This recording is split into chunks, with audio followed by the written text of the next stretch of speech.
गुस्सा आता है उसके लिए क्या कहेंगे, और उस क्रोध को कैसे बचपन से नियंत्रित करना चाहिए? क्योंकि बच्चे ये फिर व्यवहारिक दिक्कत हो जाती है, क्योंकि व्यवहार में ये आने लगता है। अगर बच्चा बचपन से ही जिद्दी या क्रोधी है तो उसको कैसे कंट्रोल करें? आखिरी सवाल दसों है। इंद्रियों में, शरीर में 10 इंद्रिय होती, पता है? कुछ लोग हाँ, कुछ लोग ना। ये वैसे लंबा सब्जेक्ट हो जाएगा। 10 इंद्रिय मतलब तुम्हारे पूरे शरीर में 10 छेद हैं, 10 छिद्र हैं, नाभि, आंख, नाक, कान, मुंह ऐसे मिला के उनको 10 इंद्रिय कहते हैं। 10 द्वार है। दसों इंद्रियों में एक मन भी है, अगर आप आंतरिक रूप में देखें, बाह्य तौर पर न देखें। विवेक भी है। दसों इंद्रियों को कंट्रोल कौन कर सकता है? क्रोध। मन को भी कौन कंट्रोल कर सकता है? क्रोध। पूरे के पूरे जीवन में मन जो चाहता है आप वही करते हो, लेकिन अगर क्रोध आ गया तो मन भी सामने नहीं आता, फिर आप वही करते हो जो क्रोध चाहता है। आपका मन भी उसके वशीभूत हो जाता है। तो अगर क्रोध को आप सारी की सारी इंद्रियों के संभालने में, बैलेंस करने में, उसको बांधे रखने में, नियंत्रण करने में लगा दें, तो इससे अच्छा कोई तरीका नहीं है।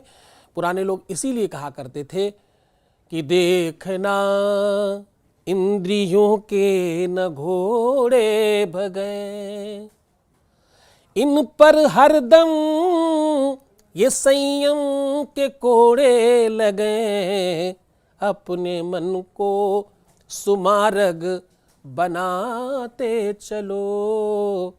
कृष्ण गोविंद गोपाल गाते चलो, अपने मन को सुमार्ग।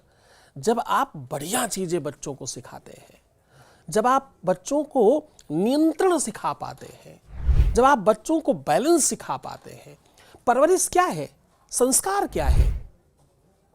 आप कभी संस्कार पे एक एपिसोड करिए पूरा। संस्कार अपने आप में महत्वपूर्ण बात। संस्कार, लोग कहते हैं संस्कार सिखाओ, संस्कार सिखाओ, संस्कार डालो, संस्कार डालो। What is the meaning of संस्कार? इसकी पद्धति क्या है? इसका सोपान क्या है? इसकी सीढ़ी क्या है? अच्छा, संस्कार कहते किसको है? कोई तो नियम होगा, कोई किताब होगी, उसको पढ़ ले, संस्कार आ जाएगा। हर कोई कहता संस्कार नहीं दिए, संस्कार नहीं दिए। संस्कार क्या होता है? संस्कृत में संस्कार कहते हैं तपाने को। सोने का संस्कार होता है, कैसे? आग में डालकर। जो जितना तपाया जाएगा, जो जितना ज्यादा घसा जाएगा, जो जितना रगड़ा जाएगा, वो उतना संस्कारी होएगा। एक व्यक्ति के को 16 संस्कार करने पड़ते हैं, 16 बार उसको तपाया जाता है अलग अलग पद्धतियों पर। उन तपिश को सहन करते करते जितना ज्यादा आग, आप लोगों को जानकारी है कि सोना कितने टेम्परेचर में गलाया जाता है? जितनी आग में आप भोजन पकाते हैं उसका 100 टाइम ज्यादा आग जब करते तो सोना गल सकता है। जितने आग में सोना गल सकता है उसको 100 टाइम और बढ़ाएं तो सोना कुंदन बन सकता है। जितनी आग में सोना कुंदन बन सकता है उसको और 100 टाइम प्लस करें तो सोना भस्म बन सकता है। और जितना बार आप बढ़ाते जाएंगे सोने की कीमत बढ़ती जाएगी, वैल्यू बढ़ती जाएगी। यही संस्कार है, इसी का नाम संस्कार है। संस्कार सदैव अनुभवों से, संस्कार सदैव आचरणों से। संस्कार देने के लिए क्या तरीका है? आग जब सोने को तपा रही होती है तो आग क्या कर रही होती है?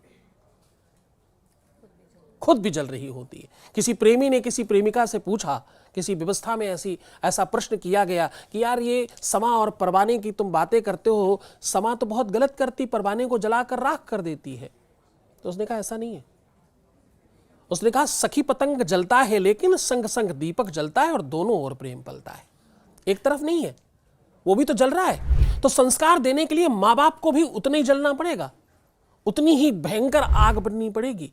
माँ बाप पहले टीवी छोड़ते थे, कुछ बाहर घूमने नहीं जाया करते थे। आज माँ बाप बिगड़ गए हैं, इसलिए बच्चे उनसे ज्यादा बिगड़ गए हैं। तो संस्कार देने के लिए पहले आपको उस स्तर की आग बननी होगी, फिर बच्चे उसमें तपेंगे, संस्कारी बनेंगे, इसमें कोई संदेह नहीं। बहुत बहुत धन्यवाद गुरुजी।